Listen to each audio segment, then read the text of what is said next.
Welcome to Emmelac online tutorial, and before us is this beautiful algebraic fractional algebraic expression, and we are going to simplify 2x squared minus 5x minus 12 then all over 4x squared minus 9. Please, if you're new to my channel, like, share this tutorial to others so that this page will receive a wider audience, and thank you for doing that. Alright, let's get started. Now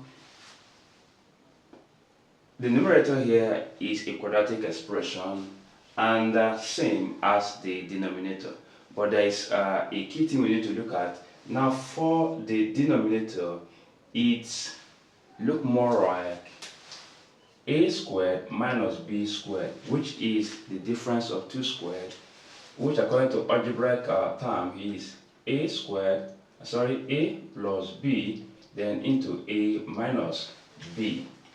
Okay, so but we need to reduce our 4 here to base of 2 so that it will align. So giving us 2 squared x squared minus 9, okay, making it as 2x all squared minus 3 all squared, because 9 is the same thing as this. Okay, so which will end up giving us 2x, then where this a and b plus 3 then into 2x minus 3. So we've actually resolved the denominator.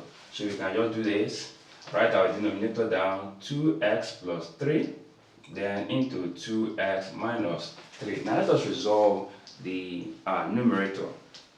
Now we can just factorize this to get the factors that makes up this quadratic expression. So we can just open 2 brackets down. Now since we have 2 as the leading coefficient and x as the variable, we can just say 2x here, then 2x here.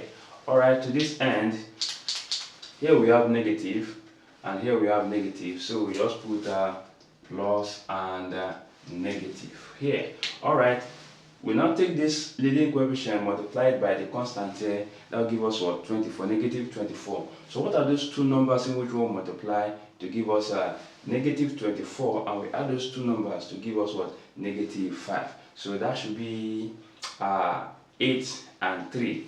And since we are having negative at the sum term here, so it means negative 8 and plus 3. So it means we have to put our 3 here and have to put our what? 8 here. Now we're looking at this term here, we have a common term, which means we can reduce it by 2. So we end up having 2x plus 3 then into x minus 4. Alright, so all over, that is this divided by 2, this divided by 2. This will give us this. So here when you have 2x plus 3 then into 2x minus 3. So with this now we can see we have a common term between both the numerator and the denominator. This eliminates this. So the simplified form of this expression gives us x minus 4 all over 2x minus 3 as the final answer. Thank you and remain blessed. Bye bye.